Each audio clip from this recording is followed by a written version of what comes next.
This is a reading from Maria Valtorta's Notebooks, 1943, and the date is July the 16th. Jesus says, "Do you feel how much ingratitude and lovelessness hurt? Oh, no physical torture is equal to them. And consider that for you there are a few people, but for me there were and are multitudes. To give affection and receive indifference and acrimony, to give works and see them rejected, surpass whiplashes and the penetration of thorns in power. The latter strikes only the flesh, but indifference, ingratitude, and acrimony strike the soul and shake the spirit. It is because I know, for I am so close to you and comfort you with my presence. I do not want your spirit to remain disturbed. It receives the blow, that's inevitable.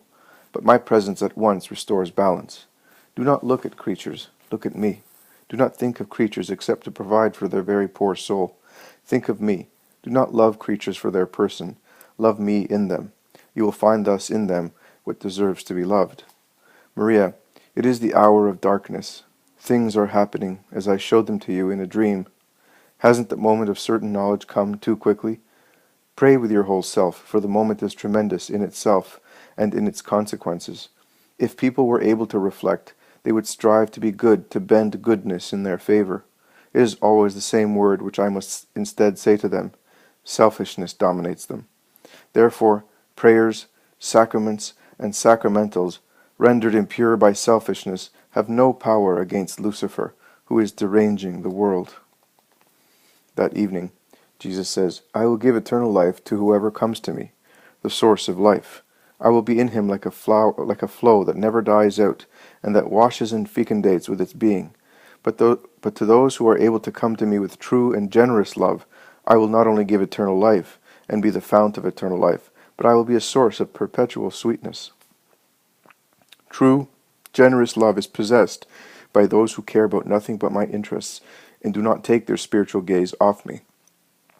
These will possess me not only as the giver of salvation, but as an ocean of blessedness.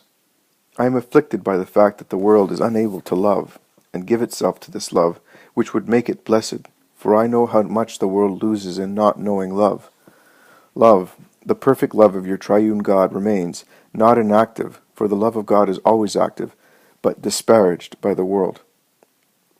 Like poor demented people who are unable to distinguish things, men do not see this treasure which is there for them, which waits to be poured over them, this treasure lying inert, because they don't want it. And if human effects and reactions could be applied to the perfection of God, I would have to say that it oppresses our heart with its weight, increasing hour by hour.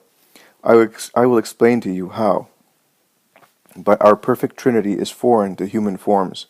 Only I, the God-man, have a heart like yours, the heart of a man, perfected by my divine nature, to be the heart of a God-man. And this heart is expanded to the point of anguish by the love filling it, from which the world does not draw. My love as a God-man thus pours like an ocean of joy and fount of sweetness into the hearts able to love me, not for the sake of an interest pervaded with what is human, but through a true love in which every heartbeat has a purpose, to do what is of interest to me.